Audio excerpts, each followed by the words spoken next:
Hello everyone, once again it's a pleasure to be with you today. Quienes Somos will have the honor and the pleasure to speak to Makhena Rankin Guerin, which is a young indigenous woman that will share with us and our followers her passion to promoting her indigenous roots through the hoops dancing. And this is her story. Welcome, Makhena, to Quienes Somos. First, I want to say thank you for making time for us. I know you are performing today at the Fall Indigenous Festival. Thank you to our followers for their continued support. We already reached over 1,200 followers, and I hope that will increase through this year. Makhena, before we go on, tell us a little bit more about Makhena. Why, of course. My name is Makhena Rankin Guerin. I am a two-spirit hoop dancer born and raised here in Ottawa, but my family comes from Abitibi-Winnie First Nation, which is a reserve up north from here. I am Algonquin, Cree, and Mohawk, and I'm also a hoop dancer. I've been hoop dancing for 4 years now, and I'm also a nursing student at the moment. Wow, Makhena, it's very interesting to know that you are a Cree, Algonquin, and Mohawk. How is that? Yeah, so on my mother's side, her father is Canadian and Mohawk, whereas her mother is both Algonquin and Cree. And then I have my father's side, we are French-Canadian. French-Canadian, Francophone. Exactly, say, right? yes. Yeah. Which comes to my second question, Makhena. As we know, and a lot of people know, some don't, and that's the objective of this interview and Quienes Somos, my channel, to bring a lot of awareness, information and education to the people that do not know much about the indigenous culture, such yourself. Your history is very interesting. Like I said, three nations and one person. My second question is, Makhena, we know that there's different type of dances in the indigenous culture and tradition. Why do you choose the hoop dance? Yeah, so I have actually tried many styles of dance throughout the year. I have been powwow dancing my entire life. Actually, my very first regalia, which is what I'm wearing right now, is when I was 2 years old. So I was a super little tiny baby running around the powwow grounds in my little diaper and regalia. It was pretty funny. But having experimented with different styles of dances, I have really gained a good base for footwork, which is very necessary for the hoop dance. And I remember when I saw my very first hoop dancer, I was just absolutely amazed. Like, my jaw dropped on the ground. I was like, whoa! And that's actually the medicine of the hoop dance working. The hoop dance is a medicinal dance, and it works by evoking an emotion within the spectator. And it's that emotion that acts as medicine for the mind, body, and the soul. So that happy feeling you get when you dance, or when you watch a hoop dancer, that's the medicine working. Just like how laughter can be one of the greatest medicines, emotions have a strong impact on someone's well-being.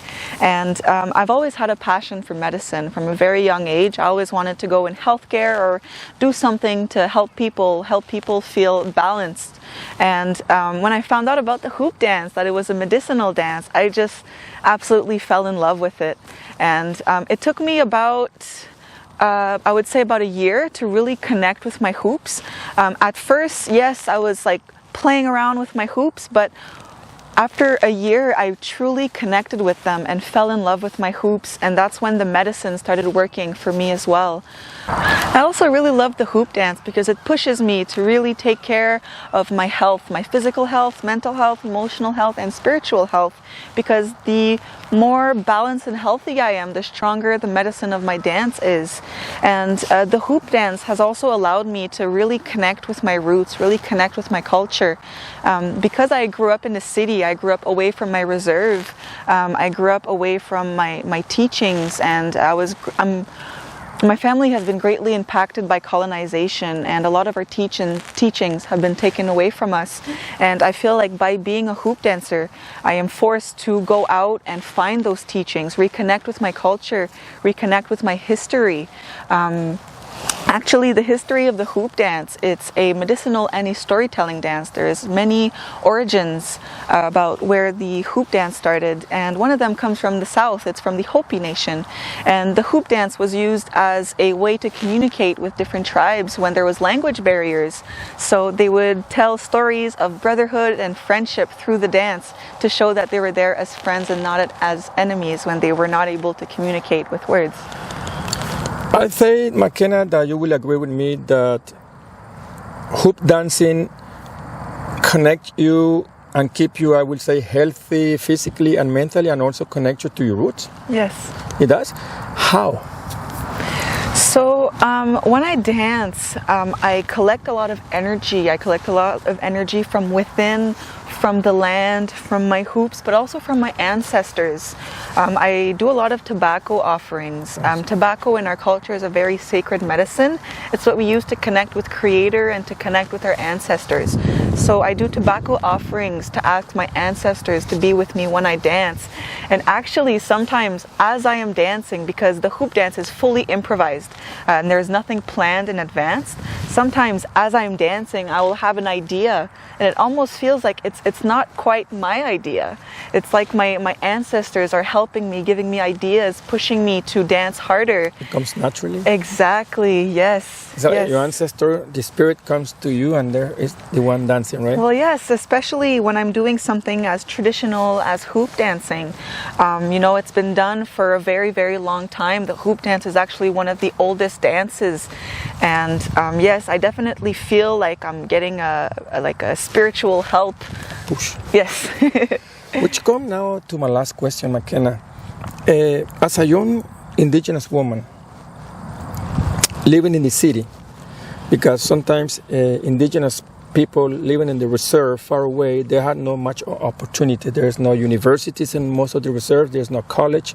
Perhaps there might be high school, elementary school, but if you want to advance or have a personal or professional growth, you must move to the city. Mm-hmm. Like your case, you're living in the city, right? How a young woman like you living in the city, because the reason I want to ask you this question is because I know there's some factors that may have or may keep you and other Indigenous young people living in the city. The factors that might keep you away from your roots, distractions or anything, technology.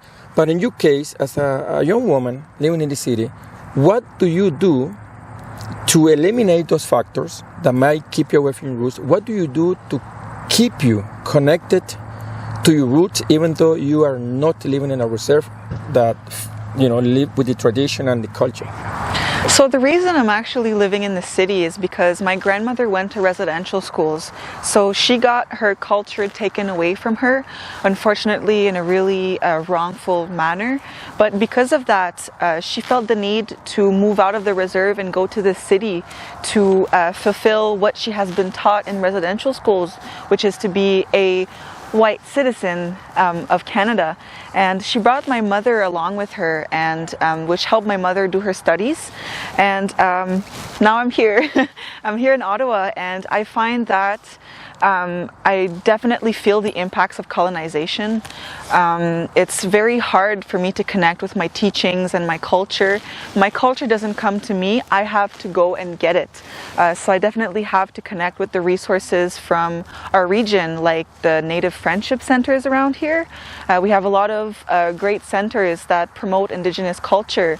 There's also Indigenous Experiences, the company that I work for, which is an Indigenous tourism company. They took me under her wing and under their wing and taught me about my culture. They are actually the ones who started me off with hoop dancing, and they teach me different things about the culture. And I'm really grateful because not everybody has the opportunity to connect with their culture, especially when they're in the city. It's something that is very hard. There are a lot of barriers, and you definitely have to want to learn to be able to learn. Well, what can I say, Makhena? I agree 100% with you because I'm so glad that now you people, the Indigenous people, has that freedom of expression. Now they have a voice that was kept hidden, a voice that was silent back in time. And right? even illegalized. Yeah, Exactly. I would have been thrown in jail for dancing. The hoop dance, before the 1950s. Yeah, exactly. Yeah. And I'm so glad that now you guys, when I say you guys, I'm referring to the Indigenous people. You had that freedom now, like any other community, ethnic community in Canada. They had the Indian festival, the Latino festival, the Italian festival. Back in time, I didn't hear anything. I've been living in Canada for 33 years.